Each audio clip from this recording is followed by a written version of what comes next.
What's up, world? You're tuned into 423 FM. You already know we've got you covered with your daily dose of celebrity drama. Now let's get into it.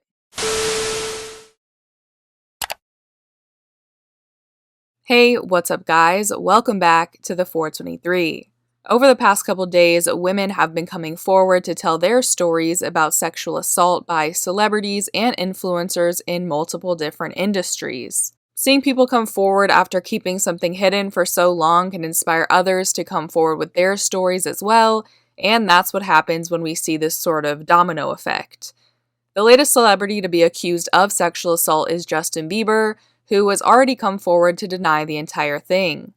Over the weekend, 2 women accused Bieber of sexual assault and shared their experiences with the musician on social media. The first woman, Danielle, posted about her alleged encounter on June 20th, saying that on March 9th, 2014, she was sexually assaulted by Justin Bieber.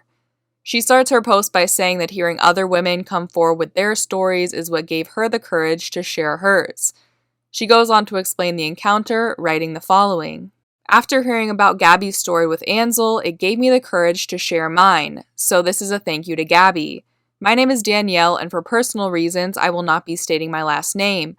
I'm posting this anonymously because I'm not ready to come forward and reveal myself. If he comes across this, you know who I am. I know you remember me. I hope your life is hell after this and you drown in guilt.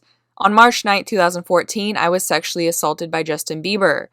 Justin was with his former ex-girlfriend, Selena Gomez, for a concert in Houston, Texas. Me and my 2 other friends heard Scooter Braun was having an event at Banger Sausage House and Beer Garden that Sunday night in Austin, Texas. Performers like Cody Simpson, Tori Kelly, The Wanted, and more were attending the event. Then, later that night, Justin Bieber surprised the audience with about 100 people at the bar and performed a few songs. He publicly dedicated a few to Selena. My friends and I were enjoying ourselves the entire night. A man then approached me and my friends and asked us if we would like to wait after the show to meet Justin. Of course, we said yes. My friends and I thought it was strange at first and sketchy, but as promised, we all waited after the show because we were fans. Justin came up to us, we took some pictures, and chatted for about 20 minutes. For legal reasons, I will not be sharing the photos. Justin and some other man, who appeared to be his friend, invited us over to the Four Seasons Hotel. Once again, we said yes. We didn't think anything of it other than hanging out with a huge celebrity. Fast forward to arriving at the hotel, Justin's friend brought my 2 friends to a room, and he took me to another room. Justin had made me agree to not say anything to anyone, or I can get in serious legal trouble. He asked for my phone and put it to charge. I guess it was his excuse to take it away from me. He then asked me to join him in bed. That's when I asked myself, how in the world is this normal? I'm in a hotel room with the Justin Bieber. I then began to think that this was suspicious. I asked him where Selena was to make conversation. He told me not to worry about it and that she'll come up to the room later. I kept asking questions to add to our conversation, but then he leaned in to kiss me. I was shocked. I was taken away by what he just did. I figured it was a sign to make me shut up, so I kissed him back. I thought to myself that I had a few drinks and hopefully he can tell by the way my breath smells like alcohol and nothing wrong will happen. I knew he was with Selena, but I thought that this is what every typical pop star is like, wanting other female attention because their current significant other isn't enough. Typical Hollywood stuff. Keep in mind this was in 2014, around the time where he was out of control. Our small kisses then turned into a steamy makeout session. He had pushed me down onto the bed after about 10 minutes of sitting up, got on top of me, starting kissing me down my neck, and made his way down to my stomach. He found my jeans, unbuttoned them, removed them, and started tracing my underwear with his fingers. My thoughts then started to roam around my head, and I started to second-guess myself. I kept asking myself, what about Selena? Did I consent to this? How will she react if she finds out? Where are my friends? How is this normal and okay? I told him that this was going too far and that we should stop because I needed to find my friends. Most importantly, because I felt guilty about Selena. That's when he told me, relax, they're all okay. He then pulled my underwear down, unbuckled his pants, and pulled his underwear down, grabbed the bed covers, and threw it over us. His body was on top of mine, skin to skin. I was very uncomfortable, and I felt myself starting to hyperventilate. I told him to get off because I was starting to worry about my friends, but it was too late. He forced himself inside me before I got the last few words out. He was thrusting in and out me. As I laid there, speechless, my body felt unconscious. I don't want to go into detail about what happened next. Although this was 6 years ago, although I was 1 year older than him, I was still sexually assaulted without consent. Fast forward to last year, I finally decided to speak up about it. I told my close friends and my immediate family. It was hard, but I finally got to tell my story.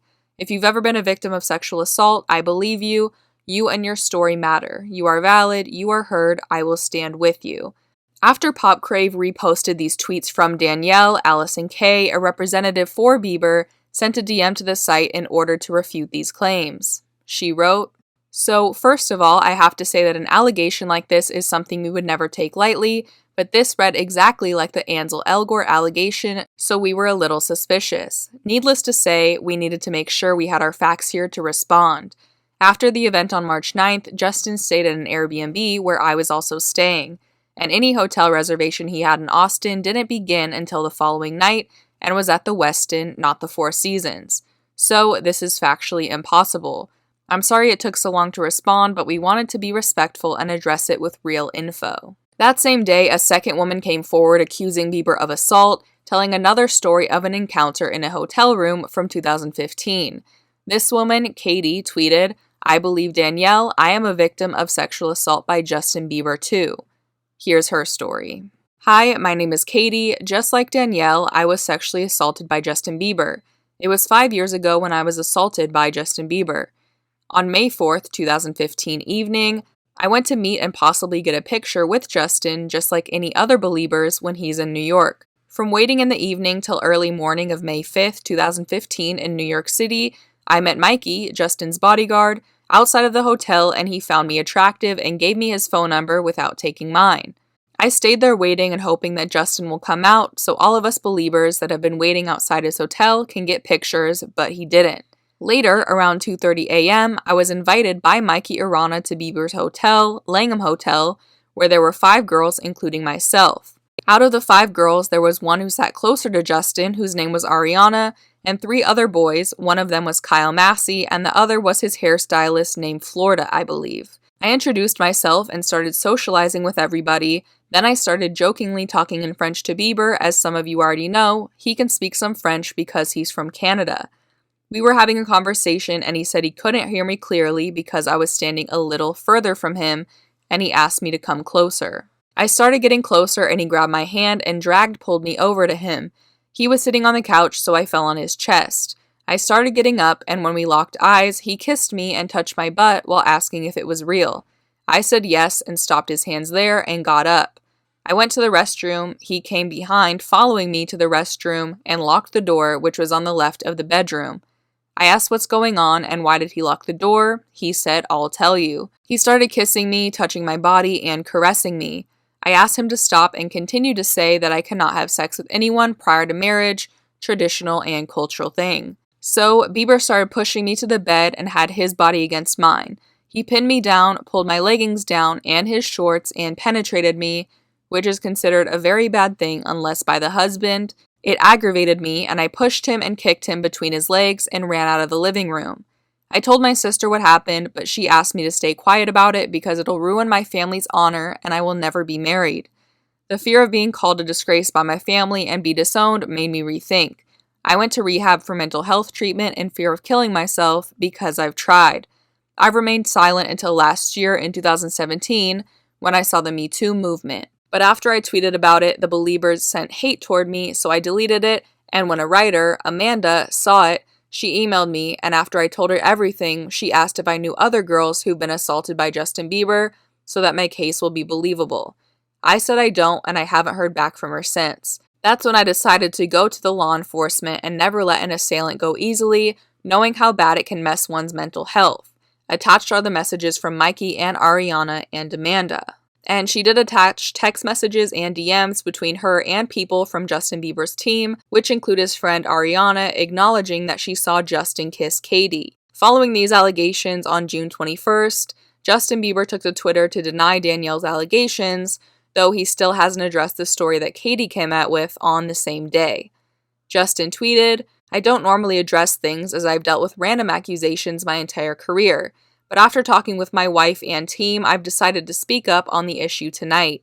Rumors are rumors, but sexual abuse is something I don't take lightly.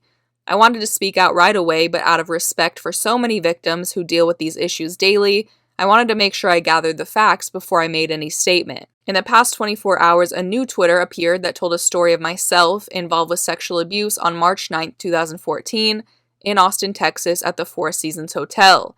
I want to be clear, there's no truth to this story. In fact, as I will soon show, I was never present at that location. As her story told, I did surprise a crowd in Austin at South by Southwest, where I appeared on stage with my then assistant side stage and sang a few songs. What this person did not know is that I attended the show with my then girlfriend, Selena Gomez. This article from 2014 talks about Selena being there with me. These photos clearly show me on stage with my assistant side stage, and the other with both of us in the streets of Austin afterwards on March 9, 2014. Here's an article that shows we didn't arrive in Austin that night from Selena's show in Houston until late in the night. The other reason this story might say I was staying at the Four Seasons was because a tweet from 2014 on March 10th, not the 9th, says they saw me there. This is the tweet. However, I never stayed at the Four Seasons on the 9th or the 10th. This person put another tweet up earlier saying they saw me at the restaurant the following night, not the hotel. Furthermore, I stayed with Selena and our friends at an Airbnb on the 9th, and on the 10th stayed at the Westin because our hotel reservation at La Quinta, and not the Four Seasons, was messed up. Here are the receipts for the hotel on the 10th.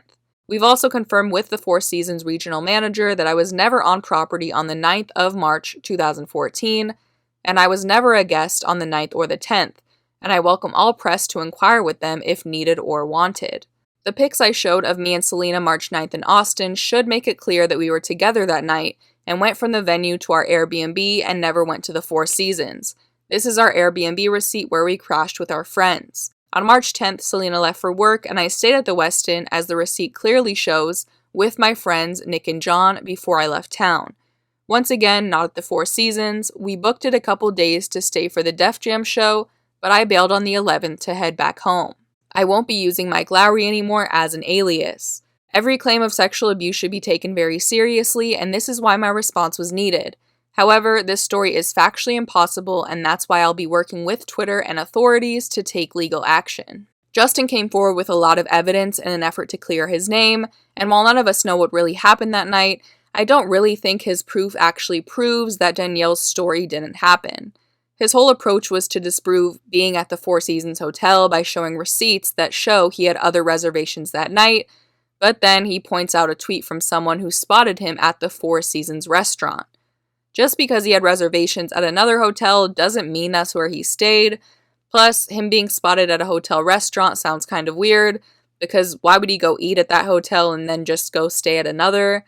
I'm not saying what did or didn't happen here, but just pointing out that it's completely possible that Justin went to the Four Seasons and met up with his fans in one hotel room before or after going back to a different hotel or Airbnb where he stayed with his girlfriend at the time, Selena Gomez. After posting about these initial allegations, Popcrave posted that Justin Bieber shut down his assault allegations, and the page received a lot of backlash from that, which included a tweet from a former employee.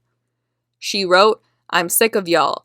Working for you for 3 years was the biggest mistake I ever made. Let's talk about how you and Scooter reamed me out for making a post about Hailey's racist past, or how he's constantly in your emails and DMs telling you to delete negative news about his clients." She also posted a screen recording of Scooter thanking Popcrave for deleting a tweet, telling the page he's all about positivity. A lot of celebrities and their teams do this. Scooter is far from the only manager in the industry reaching out to celebrity news pages trying to make their clients look good, but it's interesting that Justin's team has a prior relationship with Popcrave, who's seemingly trying to push the narrative that Bieber's tweets completely excuse him from the entire situation. Justin did mention in his tweets that he's taking legal action against the woman who made the first allegations, but like I mentioned before, there was a second woman to come forward with a similar story, and Justin hasn't addressed that one at all. Anyway, I want to know what you guys think about this. Do you think that Justin's receipts prove his innocence, or does he still have more work to do? Also, I had a lot of teenage boys angry in the comments of my Chris D'Elia video saying I was spreading misinformation by putting the allegations against him into a video, so I just want to clarify. Obviously, Justin Bieber has not been proven guilty here. None of us know what happened, and while I will always believe women, These are all alleged, and I'm simply sharing these stories so you can form your own opinion. Leave your thoughts down below in the comments, subscribe to the 423 for more videos, and if you like this one, just give it a quick thumbs up. That is it for today. I will see you guys next time. Bye.